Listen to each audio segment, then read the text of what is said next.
अस्सलामु अलैकुम रहमतुल्लाहि व बरकातुहू। तो पिछले सेशन में जब हम बात कर रहे थे तो हमने ये बात की थी कि इंशाल्लाह एक वीडियो ईएमए और एसएमए के ऊपर बनाएंगे और एक्सप्लेन करने की कोशिश करेंगे कि एक्सपोनेंशियल मूविंग एवरेज बेसिकली होता क्या है।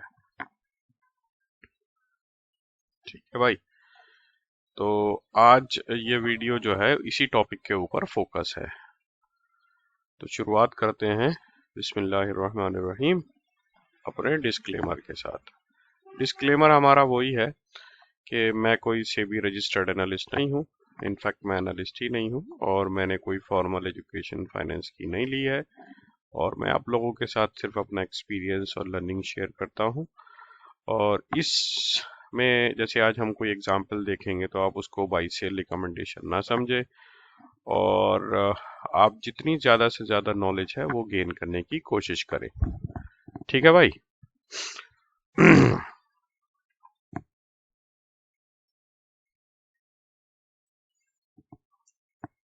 चलिए, तो पहली बात तो ये है कि हम ये देखते हैं कि ईएमए होता क्या है। सबसे पहले एक्सपोनेंशियल मूविंग एवरेज, ईएमए को हम कहते हैं बेसिकली एक्सपोनेंशियल मूविंग एवरेज।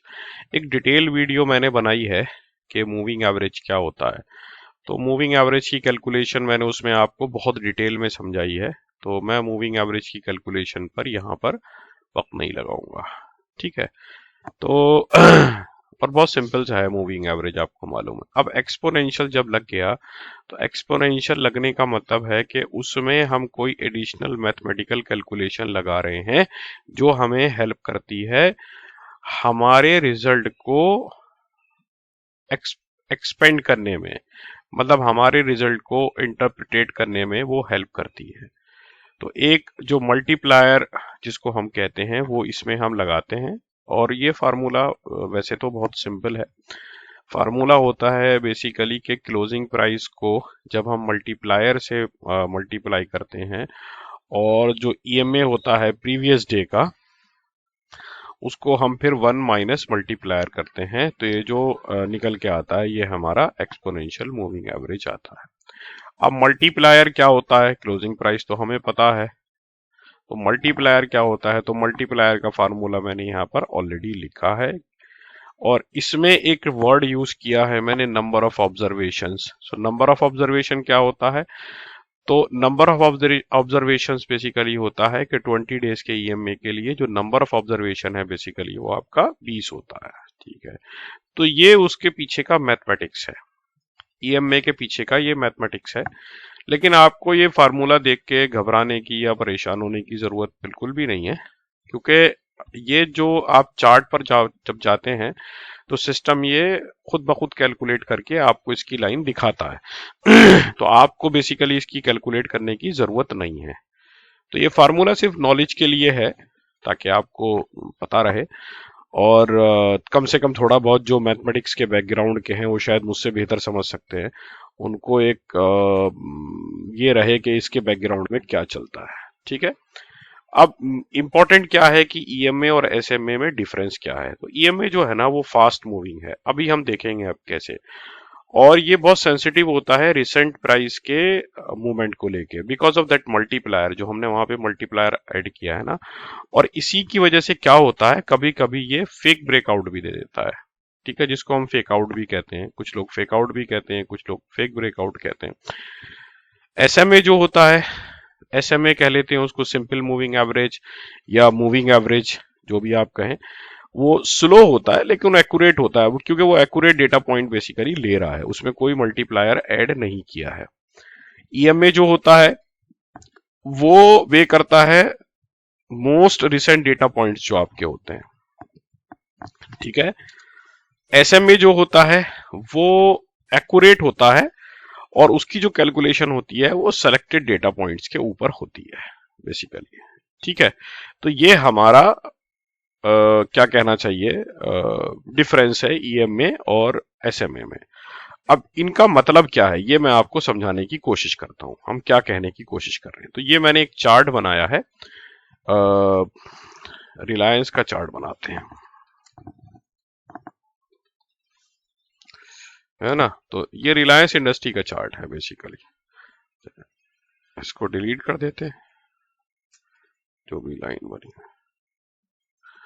और मैंने इसमें बेसिकली दो क्या कहना चाहिए,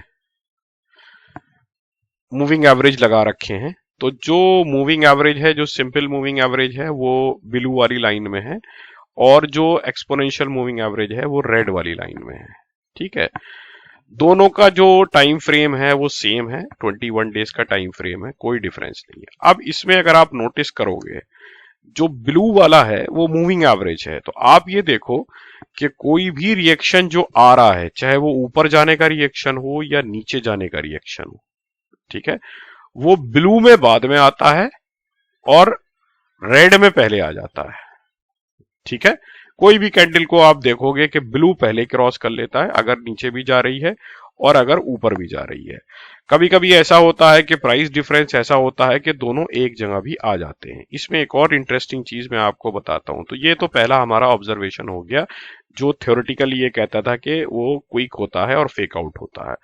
तो ये जो रेड वाला है ना, बेसिकली ये आपका हाइपोथेटिकली काउंट करता है, मतलब अपने मल्टीप्लायर को ऐड करके काउंट करता है। तो ये एजम्पशन लेता है कि अगली कैंडल या अगला प्राइस ये होना चाहिए as per previous these many candles, जो पास की इतनी कैंडल थी उनकी बेसिस पे अगला प्राइस जो है वो ये होना चाहिए। बट जरूरी नहीं है कि उसका एजम्पशन हमेशा सही हो, तो इसलिए वो जो है वो फेक आउट भी हो जाता है, मतलब वो फेक ब्रेकआउट भी हो जाता है। अच्छा, जो ब्लू वाला है, बेसिकली ब्लू वाला जो है वो अपना कोई एजम्पशन नहीं लेता है, वो एक्चुअल पे चलता है। तो इसलिए उसमें फेक आउट होने के चांसेस जो है वो कम रहते हैं। ठीक है, तो ये हमारा पहला पॉइंट हो गया। एक चीज मैं आपको और बहुत इंटरेस्टिंग बताता हूं कि जैसे जैसे आप इन दोनों की ड्यूरेशन बढ़ाते जाओगे, ये लाइन का जो गैप है ना ये बढ़ता चला जाएगा। जैसे मैंने अभी इसको 21 का रखा है, अब मैं अगर इसको 100 कर दूं, ये देखो, ठीक है, और इसको भी मैं 100 कर दूं, है ना। तो अभी पहले क्या था, इनके बीच का जो डिफरेंस था वो क्या था, वो डिफरेंस कम था ऑलमोस्ट। अब आप देख रहे हो कि इनके बीच का डिफरेंस जो है वो बहुत बढ़ गया है। अब मैं इसको कर देता हूं फॉर एग्जांपल 200 दिन का मूविंग एवरेज, है ना, इसको भी मैं 200 दिन का कर देता हूं। ठीक है, तो जब मैंने 200 दिन का किया तो भी आप देखते हो कि इनके बीच का गैप जो है वो बढ़ गया, वर्सेस अगर मैं इसको कर देता हूं 5 डेज का, और इसको कर देता हूं मैं 5 डेज का, तो अब आप ये देखोगे कि ये ऑलमोस्ट एक दूसरे के ऊपर ओवरलैप कर रहे हैं। ठीक है, और अगर मैं इसको बिल्कुल ही खत्म कर दूं, 3 दिन का कर दूं, मान लो 3 दिन का भी तो एवरेज हो सकता है ना भाई, ऐसा थोड़ी है कि 3, तो देखो ये ऑलमोस्ट एक दूसरे के ऊपर ओवरलैप करने लगे। इसका मतलब क्या हुआ, इसका मतलब ये हुआ कि जब आप शॉर्टर टाइम फ्रेम लेके, यानी कि आप ये सोच रहे हो कि मेरी जो स्विंग ट्रेडिंग है वो से फॉर एग्जांपल 15 दिन या 1 महीने से ज्यादा की नहीं है, तो आपको जो ज्यादा भरोसा करना चाहिए या उससे भी कम है, मान लो से 1 हफ्ता या 15 दिन वाले हैं आप, तो आपको जो भरोसा करना चाहिए वो मूविंग एवरेज पे करना चाहिए, एक्सपोनेंशियल मूविंग एवरेज पे नहीं करना चाहिए। जैसे जैसे आप आगे बढ़ते रहेंगे, अगर मैं प्रैक्टिकली बोलूं, जैसे जैसे आप आगे बढ़ते रहेंगे, मान लो आप 200 डेज पे चले जाएं, अमूमन 200 डेज यूज करते हैं, 50 डेज यूज करते हैं, 21 डेज जो है बेसिकली वो ट्रेडिंग के लिए यूज करते हैं।